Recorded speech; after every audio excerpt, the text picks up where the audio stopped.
오늘 말씀 마태복음 6장 9절부터 13절 말씀인데요. 교독해서 읽겠습니다. 제가 먼저 9절 말씀을 읽겠습니다. 그러므로 너희는 이렇게 기도하라. 하늘에 계신 우리 아버지여, 이름이 거룩히 여김을 받으시오며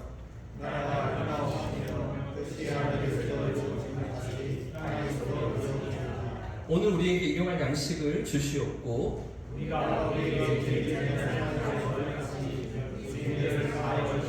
같이 읽겠습니다. 우리를 시험에 들게 하지 마시옵고 다만 악에서 구하시옵소서. 나라와 영광이 아버지께 영원히 있사옵나이다. 네, 할렐루야. 오늘도 기도 자리에 나오신 여러분을 주님 이름으로 축복합니다. 옆에 계신 분들과 이렇게 인사하죠. 우리가 기도하면 하나님께서 일하십니다. 고백하겠습니다. 우리가 기도하면 하나님께서 일하실 줄 믿습니다. 여러분 최근에 편지 써본 적 있으십니까? 편지 가물가물하시죠? 요즘은 편지 잘 안 쓰시죠? 문자도 잘 되어 있고 카톡 너무 이렇게 활성화가 되어 있기 때문에 그래서 편지 쓸 일이 잘 없는 것 같습니다. 요즘 또 영상 통화도 무료로 인터넷으로 되기 때문에 편지 쓸 일이 그렇게 없는 것 같은데요. 그런데 편지를 아무리 정성껏 쓰고 또 카톡이나 메시지를 정말 마음을 담아서 작성을 했는데 그런데 받는 사람을 잘못 쓰면 어떻게 됩니까? 수신자가 잘못되면 어떻게 됩니까? 카톡을 보냈는데 잘못 보낸 거죠. 큰일 나는 거죠. 전혀 엉뚱한 상황이 되는 겁니다. 제가 매년 이제 성탄절마다 성탄 카드를 보내려고 이렇게 쓰잖아요. 상당히 시간이 많이 걸립니다. 한 이틀은 걸려요. 제가 그래도 이렇게 좀 카드를 준비하고 또 내용도 작성하고 손을 글씨를 잘 못 써서 제가 인쇄 이렇게 꼽긴 하지만 그래도 다 정확하게 잘라서 붙이기도 하고 또 이러면서 준비하는 과정이 꽤 오래 걸리더라고요. 그런데 작년에도 그랬던 적이 있는 것 같아요. 열심히 이렇게 준비해서 풀칠을 하고 그리고 다 카드를 만들어서 봉투에 넣고 다시 밀봉을 했습니다. 이게 김집 사는 건지 박집 사는 건지 헷갈리는 거죠. 이 여러 개를 같이 쓰다 보니까 이렇게 또 각자 또 메시지를 쓰기도 하지만 넣어놓은 봉투 안에 밀봉을 했는데 이게 우리 집사님께 보내기로 했는지 저 집사님께 보내기로 했는지 그게 헷갈릴 때가 간혹 있더라고요. 그럴 때는 어떻게 해야 될까요? 다시 뜯어야 됩니다. 뜯어서 확인하고 다시 봉투를 만들어서 넣어야 하는데요. 만약에 그냥 보냈는데 잘못 보냈다. 그 안에 있는 이름하고 밖에 있는 받는 사람의 이름이 다르면 어떻게 될까요? 민망한 상황이 벌어지겠죠. 열심히 보내놓고도 죄송한 상황이 되지 않겠습니까? 잘못 보낸 그 마음이 조금 이렇게 민망해지는 거죠. 여러분 편지를 쓸 때도 뭐가 중요합니까? 누구에게 보내는가 하는 게 중요한 거죠. 아무리 정성을 들여서 쓴다고 해도 바른 대상에게 보내지 않는다면 말짱 도루묵이기 때문입니다. 우리가 한 번씩 그래서 카톡을 보내다가도 실수를 할 때가 있지 않으십니까? 제가 얼마 전에 이렇게 임 장모님께 카톡을 보내서 요즘은 그래도 지우는 기능이 있어요. 흔적이 남긴 하지만 지울 수가 있어서 내용은 또 숨길 수가 있는데 제가 우리 은혜방에 올리려고 했는데 장모님께 잘못 보냈습니다. 또 다시 이렇게 메시지를 쳐야 하는 이런 상황이 있었거든요. 이런 예들이 있습니다. 보십시오. 한번 좀 찾아봐. 보이세요? 내용이 보이십니까? 앞에서는 웃고 있는데 뒤에서는 잘 안 보이시죠? 예. 은영이 폰 바꿨니? 이렇게 이제 카톡을 보낸 거예요. 응? 상대방이 응? 그러니까 뭘로 바꿨냐? 나도 폰을 바꾸고 싶다. 하니까 나 네 수학 선생님이야. 은영인 줄 알고 보냈는데 학교 수학 선생님께 잘못 카톡을 보낸 거. 이런 경우도 있잖아요. 수신자가 잘못되면 편하게 야, 핸드폰 바꿔서 좋겠다. 이런 메시지였는데 선생님한테 되게 죄송한 그런 상황이 되는. 또 하나 넘겨주십시오. 넘겨보시면 나 아까 전에 부끄럽기도 하고 좀 민망하기도 해서 말 못했는데 나 너 좋아하는 것 같아. 사랑해. 정식으로 우리 만나자. 뭐 이런 메시지를 보냈습니다. 근데 받는 사람이 누굽니까? 그래 우리 아들, 엄마도 우리 아들 사랑한다. 좋아하고 사랑해. 뭐 이런 엄마도 잘못 보낸 거죠. 엉뚱한 사람에게 보낸 거예요. 이런 것도 있더라고요. 또 남겨주십시오. 야 지금 과장님 목소리 들었어? 왜 이렇게 듣기 싫냐? 직장 동료한테 보내는 카톡인데 누가 받았어요? 그 최 과장님이 받았죠. 네, 잘못 보낸 거예요. 야 내 목소리가 이상해? 죄송해요. 다른 팀 최 과장님한테 얘기한 건데 이게 둘러대긴 했는데 우리 회사의 최 씨가 나밖에 더 있나? 이러면서 완전히 지금 이렇게 잘못 걸린 거죠. 완전히 이제 뭐 큰일 났죠? 아 진짜 또 껌이네. 본인이 하신다더니 다른 상황이에요. 그러면서 또 동료한테 보내는 겁니다. 또 잘못 보냈어요. 너 카톡 잘못 보낸 것 같다. 이해가 되세요? 지금 최 과장이 자기 일을 안 하고 나한테 떠넘긴다. 그러면서 친구한테 동료한테 푸념을 하는데 이것도 최 과장한테 잘못 보낸 거예요. 최 과장 얘기를 하려고 하다 보니까 최 과장의 생각이 나서 최 과장 카톡에다가 이렇게 보내고 있는 거죠. 그럼 어떠십니까? 대상이 잘못되면 직장 다니기 힘들겠죠? 퇴사해야겠죠? 아주 난감하고 난처한 상황이 벌어지지 않겠죠? 하나 더 있는 것 같은데요. 안녕하세요. 긴급 돌봄 운영 시간에 대해 다시 한번 안내드립니다. 이러면서 어린이집에서 이렇게 문자를 보냈어요. 단체 문자를 공지문을 보냈어요. 엄마들에게 보냈어요. 그러면서 자기 뭐 아는 사람에게 친구에게 보낸다는 메시지가 똑같이 한 번 더 가버리고 뭐라고 보냈어요? 밑에가 중요합니다. 이렇게 보냈어요. 옆에 애들 들었나 몰라. 그러면서 농담으로 아는 지인한테 보냈는데 아까 보냈던 거기에 딸려 그냥 같이 가버리는 거죠. 여러분 제가 지금 무슨 이야기를 하고 있습니까? 편지든 카톡이든 받는 대상이 중요하다는 거죠. 누구에게 보내고 있는가? 이게 정확해야 된다는 거죠. 여러분 기도도 마찬가지입니다. 기도의 내용도 너무나 중요하지만 그러나 내용보다 더 중요한 게 있다면 어떤 기도를 하는가보다 더 중요한 것이 있다면 누구에게 기도를 하고 있는가? 누구에게 아뢰고 있는가 하는 게 훨씬 더 중요하다는 것이죠. 그런데 여러분 신앙생활을 하면서 많은 분들이 이 기도를 어려워하는 것 같습니다. 신앙생활을 짧게 했던 또 오래 했건 이 기도에 대해서 많이 막막해하고요. 어렵다고 느끼는 경우가 많은 것인데요. 왜 그렇습니까? 기도의 내용도 어렵게 생각이 들지만 기도의 대상이 되시는 하나님을 잘 모르기 때문입니다. 우리 기도를 받으시는 그 하나님에 대해서 어렵게 생각하고 막막하게 생각할 때가 많이 있기 때문이죠. 우리 기도의 대상이 되시는 하나님을 제대로 안다면 사실 기도의 내용은 쉽게 따라옵니다. 쉽게 이어집니다. 그렇기 때문에 하나님이 어떤 분이신지를 우리가 정확히 아는 게 아주 중요한 일인데요. 여러분, 여러분이 믿는 하나님은 어떤 분이십니까?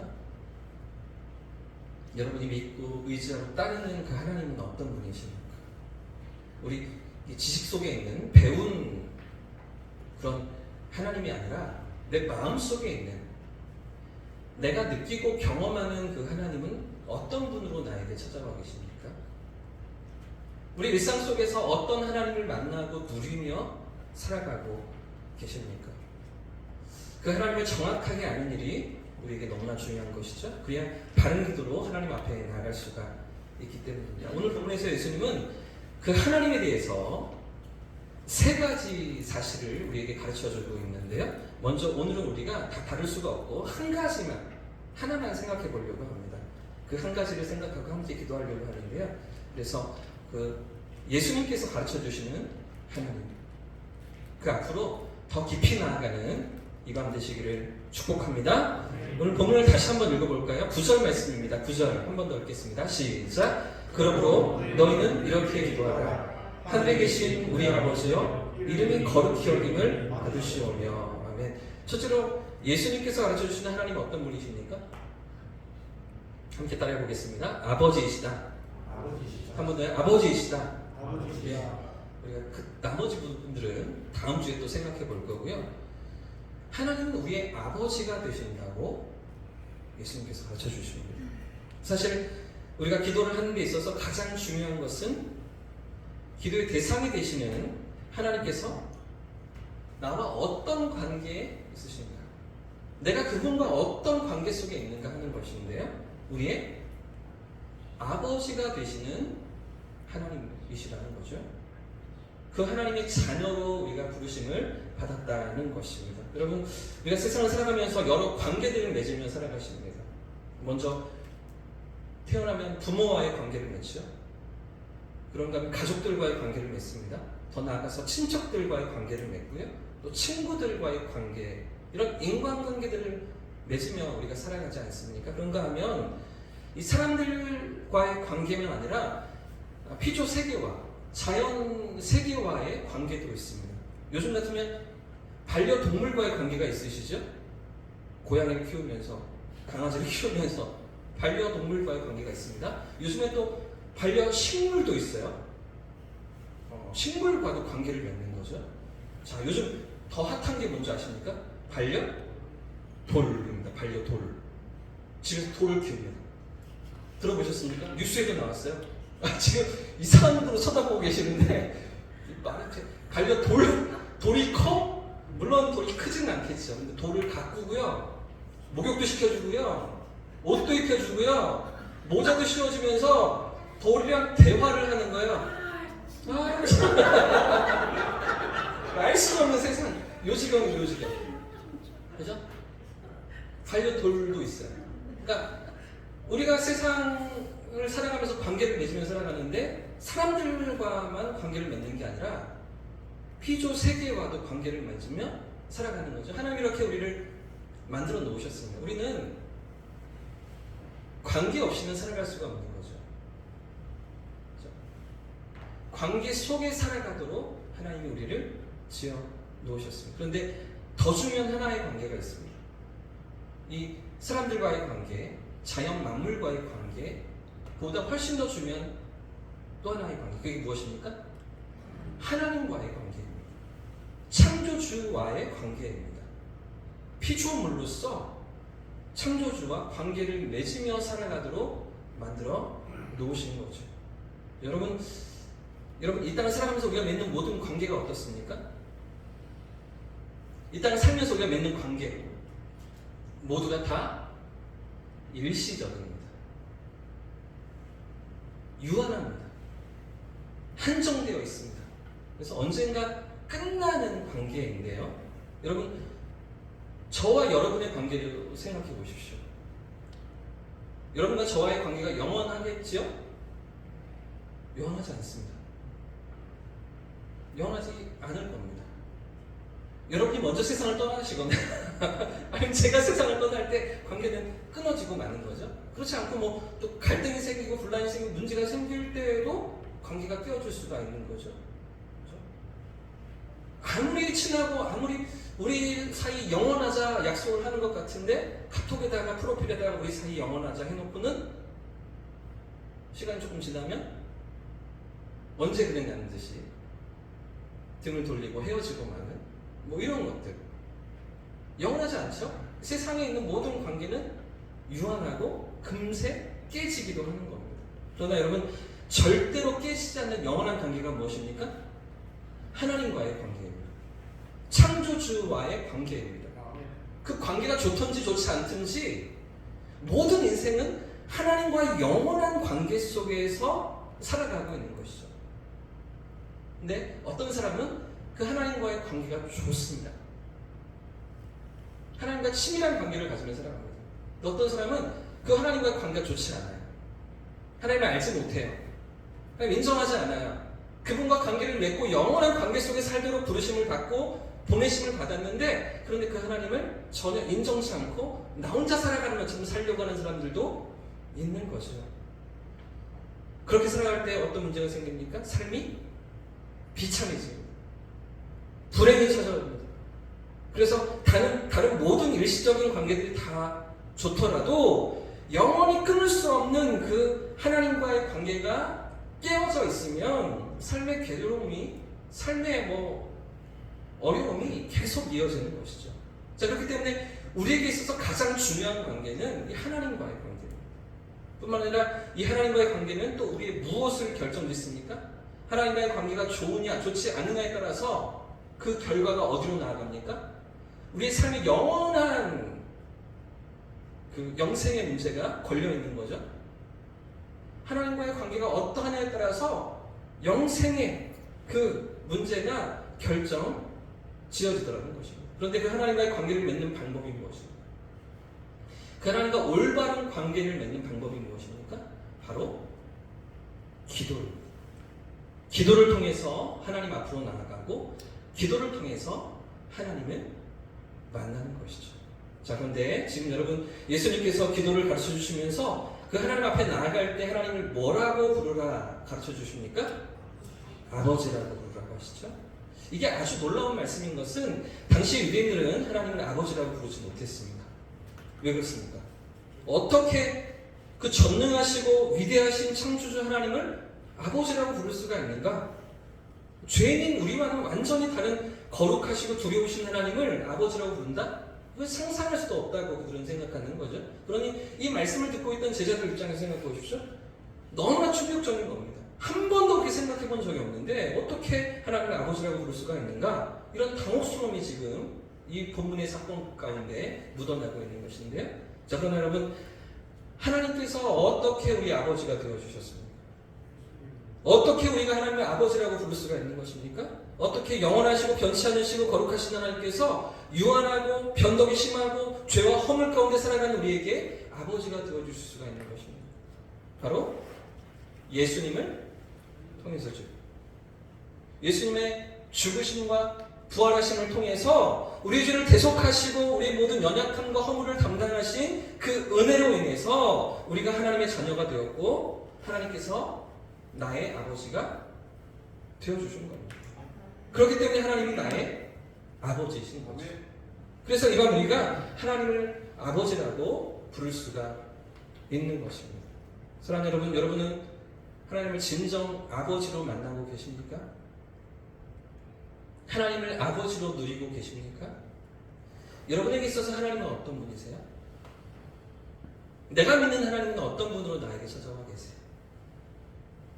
어떻게 나를 만나주시고 인도해 오시며 여기까지 이끌어 주셨습니까? 많은 경우에 우리가 하나님을 생각할 때 육신의 아버지를 투영합니다. 그래서 어린 시절에 늘 술만 먹고 엄마를 때리던 아버지, 그렇죠? 밥상을 뒤엎고 화를 내던 아버지를 경험했던 사람은 어떻습니까? 하나님을 두렵고 엄한 분으로 생각하게 되겠죠. 또는 무책임하게 가정을 전혀 돌보지 않거나 한량처럼 늘 놀기만 하고 노름에 빠져있는 아버지를 경험한 사람들은요, 또 어떻겠습니까? 역시 하나님을 무능력하고 무책임한 그런 하나님으로 생각하게 되겠죠. 그래서 내가 성장한 환경과 육신의 아버지를 경험했던 그 기억을 가지고서 하나님을 생각하기 때문에 하나님 앞으로 나아가면서도 그런 하나님을 그리고 그런 하나님을 생각하며 만날 때가 너무나 많은 것입니다. 그러나 여러분, 우리 하나님은 어떤 분이십니까? 성경이 말하고 성경이 가르쳐주는 살아계신 하나님은 어떤 분이십니까? 한 번 더 따라해 보겠습니다. 좋으신 아버지시다. 한 번 더요. 좋으신 아버지시다. 강조점을 앞에 둬야 돼요. 좋으신 좋으신 하나님이십니다. 우리 육신의 아버지의 모습이 어떠하든지 내가 경험했던 그 우리 집에서의 아빠의 모습이 어떠했던 우리 하나님은 좋으신 분인 줄 믿습니다. 우리를 보호하시고 우리를 아껴주시며 우리를 사랑하시는 항상 나의 편이 되어주시는 그런 아버지이신 줄 믿습니다. 여러분 아마 잘 아시는 이야기일 텐데요. 한 그리스도인이 자기가 지나온 인생의 발자국을 되돌아보게 되었습니다. 그런데 유독 험난하고 힘들었던 여정이나 가파른 고갯길에 올 때에는 이 발자국이 하나밖에 없는 거죠. 그리고 평지와 같이 완만하고 편안하게 지나온 길에는 나란히 걸은 것 같은 발자국 두 개가 놓여져 있는 거예요. 그래서 이 사람은 하나님께 따지듯이 물었지요. 주님, 저는 도무지 이해할 수가 없습니다. 왜 편안한 삶의 자리를 지날 때는 저와 동행하시고 왜 거칠고 험난한 길을 걸을 때에는 저를 혼자 걷게 내버려 두셨습니까? 그러자 하나님께서 조용히 뭐라고 말씀하십니까? 얘야, 내가 편안한 길을 걸을 때에도 나는 너의 곁에 있었고 네가 괴롭고 고단한 길을 걸을 때에도 나는 너와 함께 있었단다. 그런데 그때 나는 너를 업고서 걸었었지.